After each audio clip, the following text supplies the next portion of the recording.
Okay, we finish with just under 3 minutes to spare. Thank you. I'm now going to ask Sheikh اسرار to give his opening statement. Again, he's allotted 30 minutes. Bismillah ar-Rahman ar-Rahim.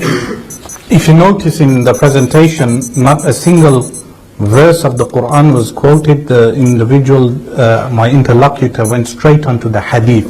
That's like me not quoting the Bible to Christians and moving on to extra religious literature, because hadith is not above criticism. Even Sahih al-Bukhari, there is, like you have criticism of Bible criticism, there is a critical method of reading hadith literature.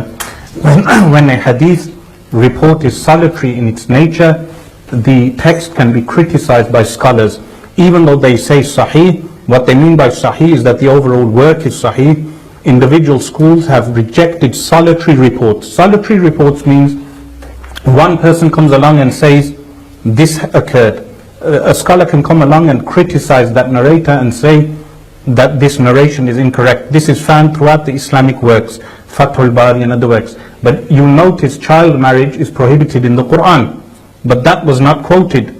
Child marriage is prohibited in the Quran. So when Muslims read a hadith which contradicts the Quran, they can reject the hadith, but they do not reject the Quran.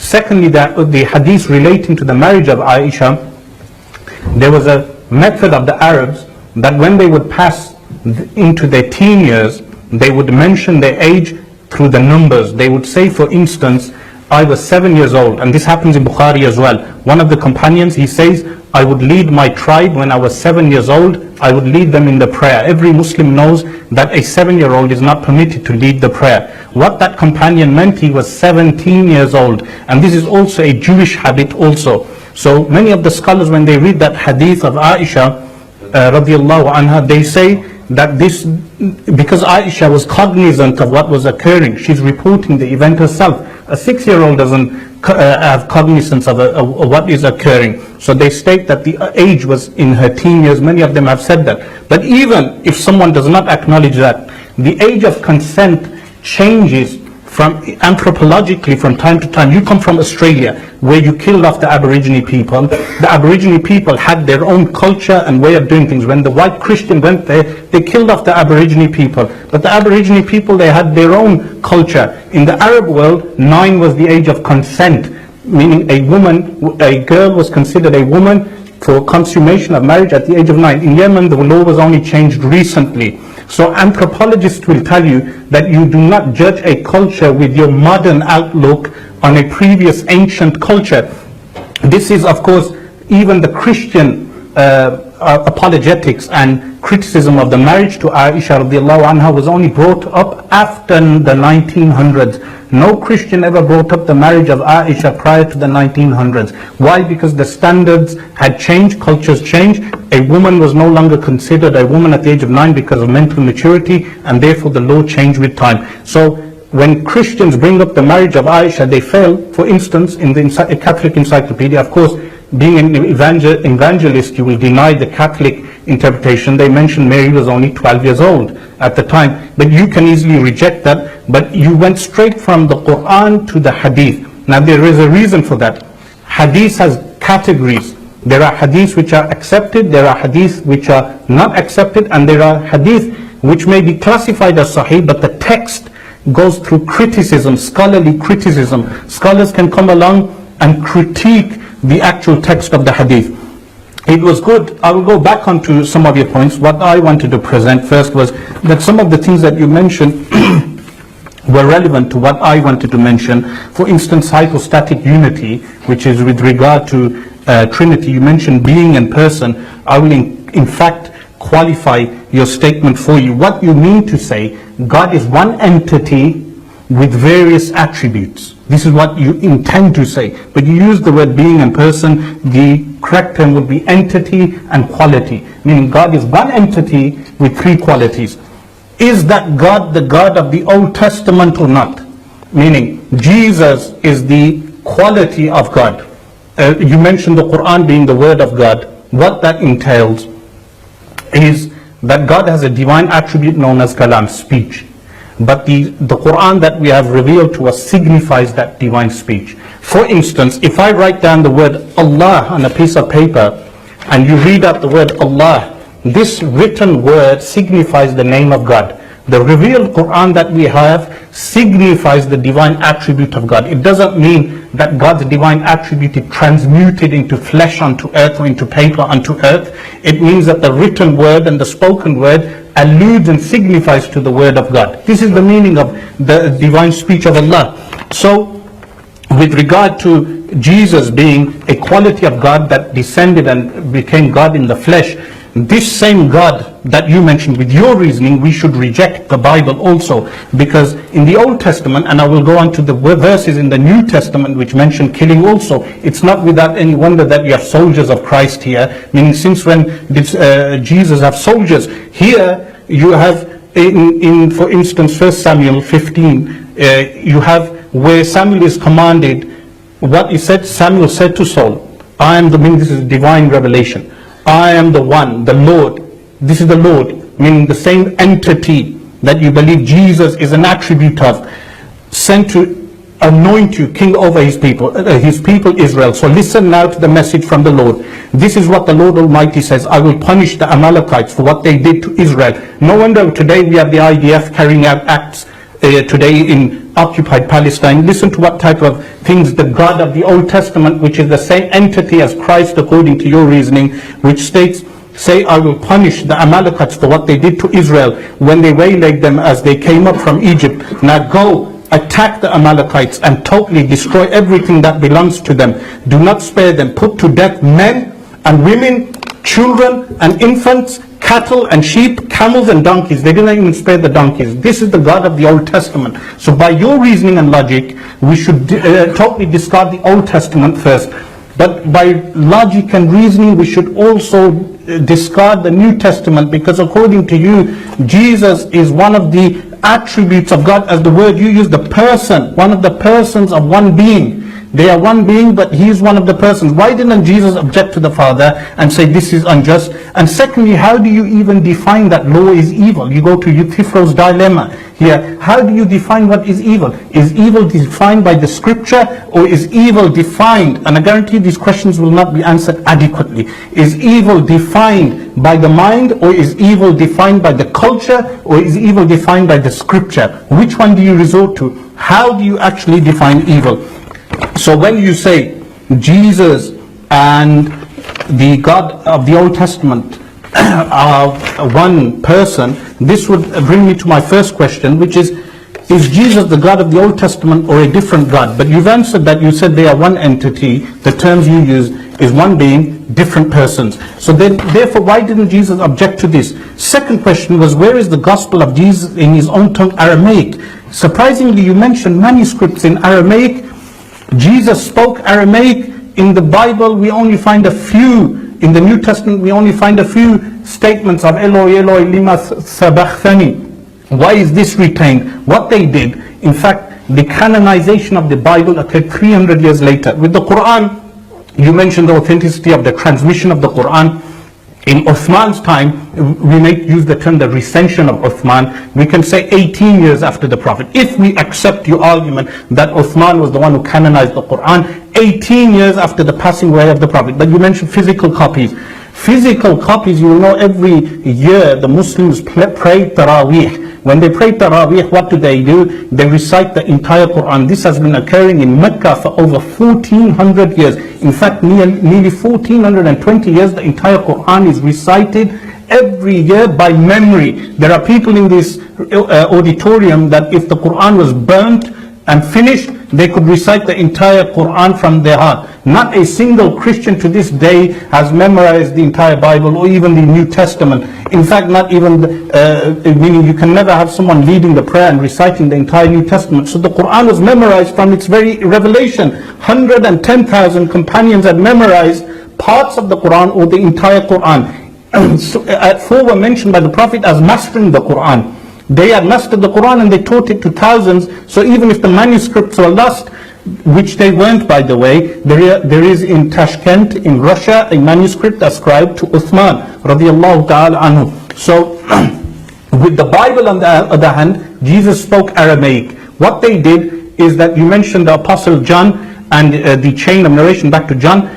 Biblical scholars acknowledge that John did not even write the testament that we have, the Gospel of John. This Gospel of John was not written by the Apostle John. The author is someone else. You can check your own Schofield or any of the commentaries on the Bible. You will find that John did not even write those Bibles. But when they were written in the Hellenistic Greco-Roman culture of the time. In order to satisfy the Greco appetites for polytheism, Jesus was transmuted into a demigod, which was not the original belief of Jesus himself.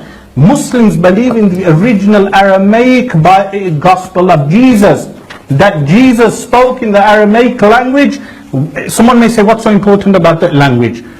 If you translate a statement from Aramaic to Greek, from Greek to Latin, from Latin to English, the statement will lose its nuance. The statement will lose its real import. And this is what happens with the Bible if it is translated. Or the Quran was revealed in Arabic. If you translate the Quran from Arabic to Persian, from Persian to Urdu, from Urdu to English, you will lose the original meanings. And this is what occurred. The canonization occurred 300 years after. Apocryphal texts were rejected, and when Constantine, he adopted the Christian creed, and Constantine was the one who did the canonization of the Bible. Constantine was the founder of the Catholic Church that you hate and despise so much. That Council of Nicaea, meaning that the church was founded in Rome. This is what I mean. From that chain of narration, the modern Catholic Church claims its roots back to Constantine. That canonization occurred at that time, and the apocryphal texts were rejected. The canonization occurred 300 years later, but the Quran, you mentioned the transmission of the Quran. Some ridiculous things some people bring up. They say the Quran has variants because of the qira'at. This, of course, would work on an ignorant audience, but what the qira'at entail is different pronunciations of the same word. For instance, you say Maliki Yawmiddin, you say Maliki Yawmiddin. Wadduha, Wadduha, just different pronunciation. There's no variance there are, because the agreed upon Quran occurred in the time of the companions of the Prophet, peace be upon him. So if we use your reasoning regarding and there are other differences also. Aside from memorization, there is mass transmission of the Quran. Thousands of people have narrated it by memory in each generation. And likewise, the language, it is written in its original language.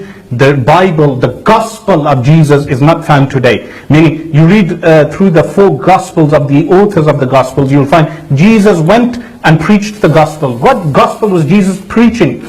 This Gospel that was written in Aramaic is the Gospel that is intended in the Quran. That this Injil is the real Injil, not these, meaning you'll find Luke and Matthew copy from Mark.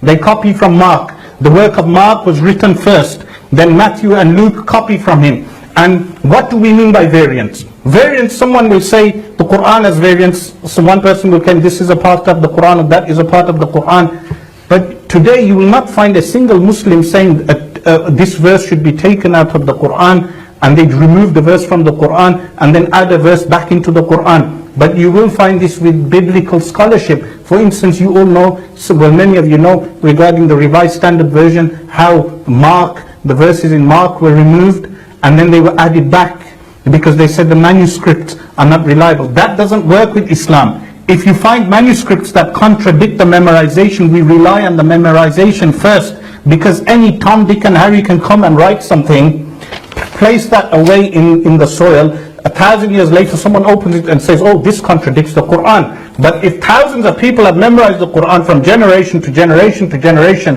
whatever piece of paper we may find that contradicts that, we will reject it, because the memorization has been transmitted from generation to generation. So the third thing that I wanted to mention to you is, who has the right to abrogate the law of after Jesus had not abrogated the law? If Jesus had not abrogated the law, what right was there of Paul, Saul, to abrogate the law? The law was fulfilled by Jesus, and Muslims accept this. Jesus accepted wholeheartedly the law of the Old Testament, but Jesus came to teach the Jews the spirituality. And when he was asked regarding the Gentiles, what did he say? Why should I give the bread to what? To the dogs. He referred to Gentiles as dogs, Jesus, according to the New Testament. Muslims, when they read this, they do not ascribe that to Jesus. We have a different methodology. If there is something wrong ascribed to Jesus, we reject it. Like in the Bible, you find ascription of incest to Lot. The prophet Lot slept with his 2 daughters. Or to Jacob. Jacob slept with his own daughter-in-law. Why do you not mention this? By your reasoning, Jacob is not a prophet of God. By your reasoning, Lot is not a prophet of God. Why? Because they did these acts. Jacob should be rejected as a prophet. Likewise, Lot should be rejected as a prophet, because according to you, and how do you even define evil? Meaning a man sleeping with his own daughters. Oh, you'll say this was not done by his own volition, they made him drink alcohol. Okay, but the Bible does not condemn it. It doesn't punish. The God of the Bible doesn't punish the 2 daughters of Lot, but it punished the whole town of homosexuals. Sodom and Gomorrah were destroyed, but 2 daughters who give alcohol to their dad and they sleep with him and they become pregnant, they are not punished. This is the God, meaning he punishes the town for homosexuality, and he doesn't punish the 2 daughters who commit incest with their own father. Likewise, Jacob, he commits incest with his daughter-in-law, and when he commits incest, the ancestors of Jesus are born. So in the lineage of Jesus that we find in the New Testament, there's impurity in the lineage, which Muslims will reject. Muslims will read that and say, we cannot accept impurity in the lineage of Jesus. We as Muslims, but Christians won't reject it, but we will say there can never be an illegitimate child in the lineage of Jesus. So we reject that. We say Jesus was born of pure birth. He was born of pure lineage. So who has the right to abrogate the law? You find, for instance, Jesus, when he mentions here in Matthew, for instance, I have this passage marked off, which makes interesting that Jesus says that you cannot even refer to people as fools, meaning, which is such a great teaching, that Jesus came to fulfill the law. Jesus mentions that he came to fulfill the law here in Matthew. Do not think that I have come to abolish the law of the prophets. I have not come to abolish them, but to fulfill them. I tell you the truth, until heaven and earth disappear, not the smallest letter, not the least stroke of a pen will by any means disappear from the law until everything is accomplished. Anyone who breaks one of the least of these commandments and teaches others to do the same will be called least in the kingdom of heaven. But whoever practices and teaches these commands will be called great in the kingdom of heaven. For I tell you that unless your righteousness surpasses that of the Pharisees and the teachers of the law, you will certainly not enter the kingdom of heaven. You have heard that it was said to the people long ago, do not murder, and anyone who murders will be subject to judgment. But I tell you that anyone who is angry with his brother without cause will be subject to judgment. Again, anyone who says to his brother, the word is raka, is answerable to the Sanhedrin. But anyone who says you fool will be in danger of fire of hell. Meaning, if Christians are to preach to Muslims, they even use words like fool, they break the law of Jesus. Meaning Jesus is prohibited for even any bad language being used. So Jesus came to fulfill the law, not to abrogate the law. So the question remains, who abrogated circumcision? Was it Jesus? Who abrogated the laws of eating, meaning these restrictions of eating swine, that Christians eat swine and Jesus never ate the swine? Jesus followed the law. Jesus did not violate the law. In fact, what was the purpose of Jesus turning the tables in the masjid, in Al-Masjid Al-Aqsa, the Temple Mount, turning the tables upside down? Why? Because they were carrying out usury. The Jews were doing usury, yet you have Protestant Christianity allowing usury. Once they turned against the Catholic Church, they allowed usury, and usury now prevails in the Christian world and the rest of the world. So they abolished the law. Who has this right of doing this? Likewise, in the book of Exodus, for instance, you mentioned slavery in the hadith. Scholars can come along and criticize the hadith. There's no restriction. Unless the hadith is mutawatir, meaning you need to know what is mutawatir. They make a distinction. Read the verses of slavery in the Quran. The verses of slavery in the Quran, they mention مَا مَلَكَتْ أَيْمَانُكُمْ. They give permission for sexual intercourse between a man who owns a slave in that time. Why did they do this? Because the slavery was so prevalent amongst the Arabs that the Quran did not sanction slavery.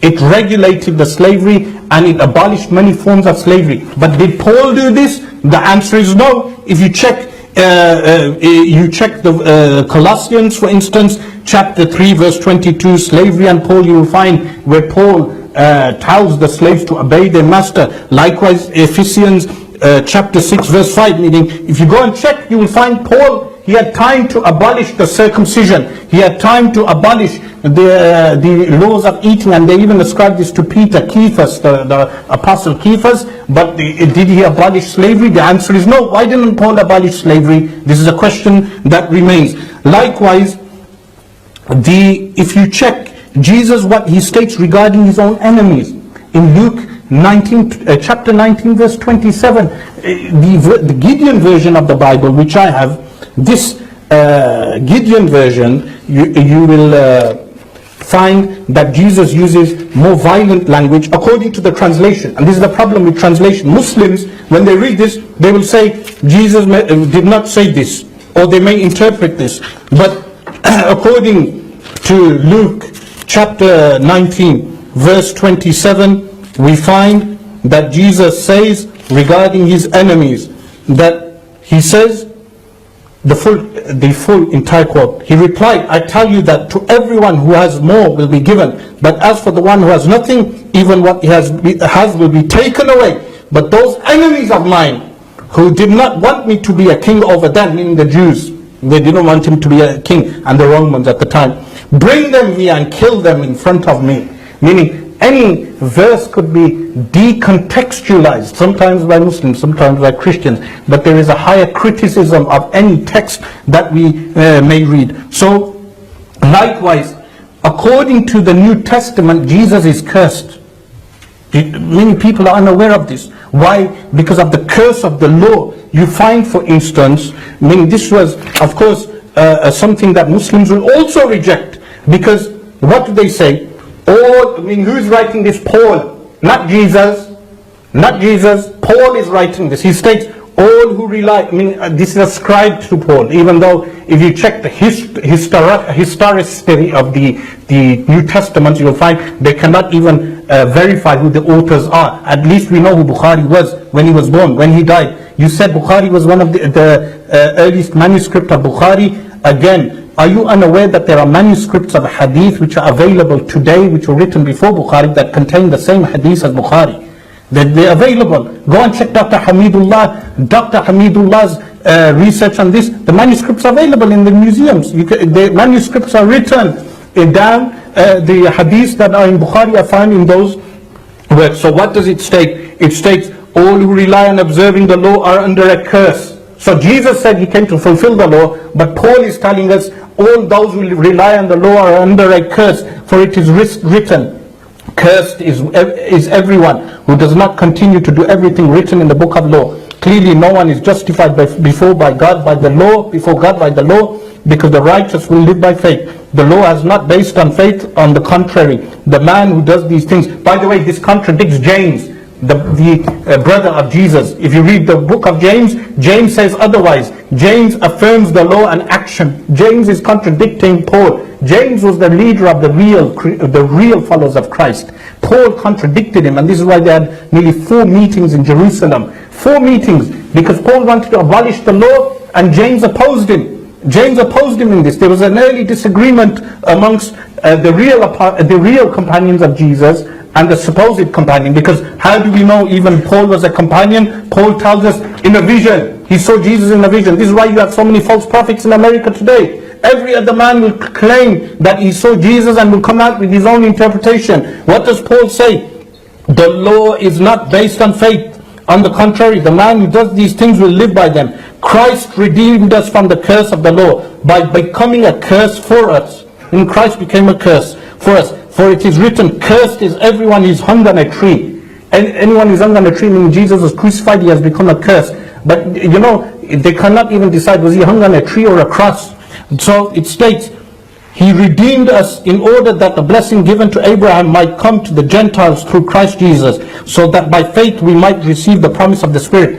Paul changed the teachings of Jesus in order to preach, to distort and give the teaching to the Gentiles. Those same Gentiles that Jesus said he shall not cast the bread to the dogs. Meaning Jesus said he shall not preach to the Gentile. Even the woman who came to Jesus and Jesus rejected her. Why? Because she's from the Gentiles, and then later Jesus accepted her. Read those accounts in the New Testament. Paul abolished the law. So why did Paul have the authority to abolish the law? Likewise, there are a few other things which should be mentioned.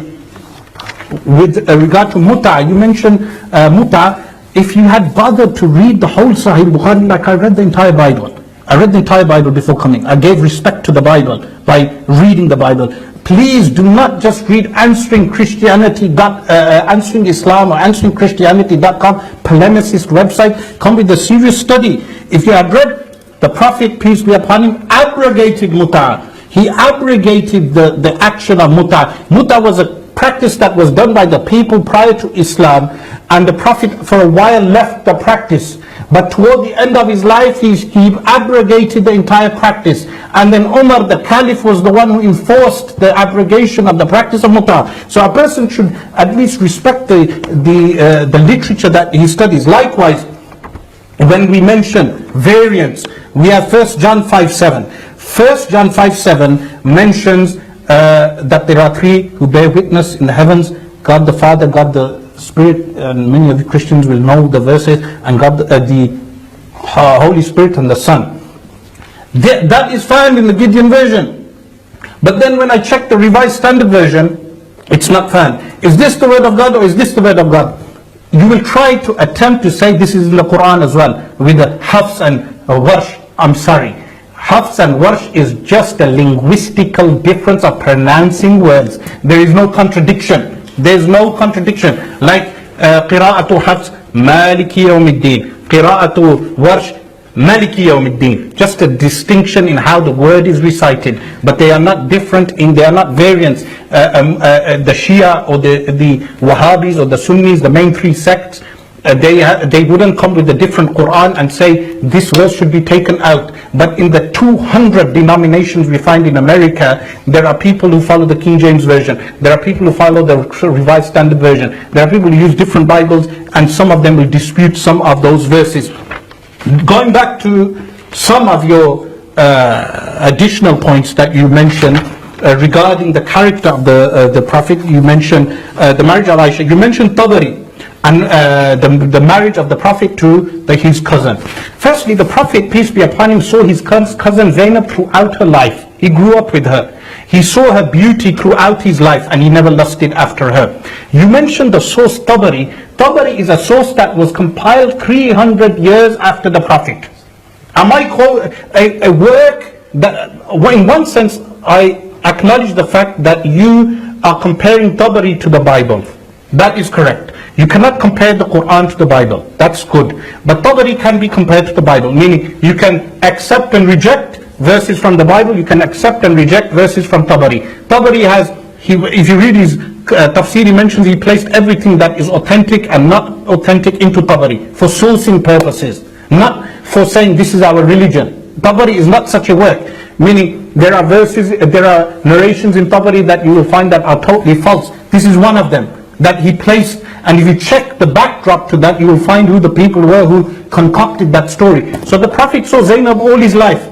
When he saw Zainab all his life, he never lusted for her in his youth. When he reached, and by the way, his marriages occurred after the age of 50, meaning the multiple marriages. Why? Because they were widow women, and women who had no one to support them that the Prophet married, and some of them did not even have sex with him. They did not have even sexual intercourse. They forfeited their days. They said they do not want that right. So he did not marry for sexual intercourse. And I've already covered the marriage of Aisha, which is a favorite of polemicists, Christian polemicists, because they cannot go to, do you know, the Christians cannot never critique our concept of God. They have to start from the character of the Prophet. But as I mentioned, if you critique the character of the Prophet, then all the prophets in the Old Testament are rejected. Solomon married hundreds of women. And I mentioned Noah is naked and drunk in the Old Testament. All the prophets should be rejected. But those things that you mentioned regarding our Prophet, those things I mentioned that the sources that you mentioned are not similar to the Quran. They are sources that can be critiqued. So going back to my initial argument, is the God of the Old Testament and the God of the New Testament the same? If you say we have a new covenant, if you have a new covenant, then the old covenant, was God correct in the old covenant, or was he wrong in the old covenant? Meaning if you reject the Quran based on law, then you should reject the Old Testament on law. Why this double standard? My time is nearly finished. The additional point was regarding the gospel of Jesus. Where is it? And the third point, who has the right to abrogate the law? Okay, thank you.